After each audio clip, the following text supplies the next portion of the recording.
peace of God, which passeth all understanding, shall keep your hearts.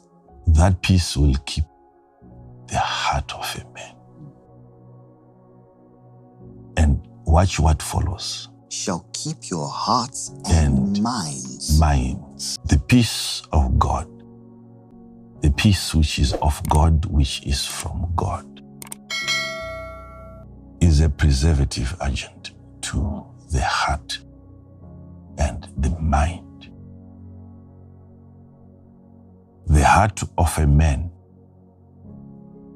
and the mind of a man can only be kept in place by that peace of God. There is that supervision role given to the peace of God to superintend the hearts of men and their minds. That which has been thought of requires preservation. What you've thought of, the ideas that you have come across, for that to be preserved, you require the peace of God to reign over an idea, to be spoken over that thought. But the peace of God keeps your heart, keeps your mind. The question, from what? What is it that is desperately coming after your heart and your mind? You can remember of scriptures that you need to keep your heart. Of all of the things that you have, protect your heart, keep your heart. What is it that seeks to come after your heart? Why is your heart so important? Child of God, this is so critical. The mind, if you are to look into the life of Paul, when he got arrested by the power of God on his way to Damascus, he was given, his assignment was so precise, well articulated. You go out there and you deliver them from darkness into light.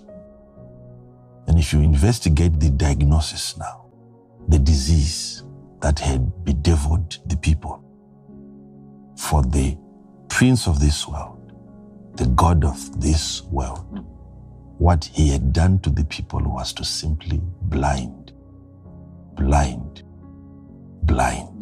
the minds of the people. So next time you hear of the devil being referred to as a thief, you must know of the most valuable assets that you keep in your body, which is your house, that he comes after, that he comes for. What is he coming to steal? Him being a thief. Which parts of your body does he target? Being an expert thief, confirmed by the Bible, that if he is to come, he will steal. He comes after your mind. Thank you, Father. So how do you know that a thief has broken into my property? You look for missing items.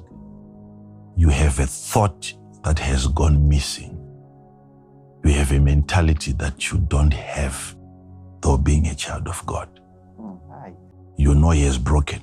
You need to make a report. You know he has broken into your property. So clear. Knowing that you have just been robbed. But now in this case, what if he comes and he's coming after your mind to steal from your mind, and then he steals that very part that helps you know what has been stolen?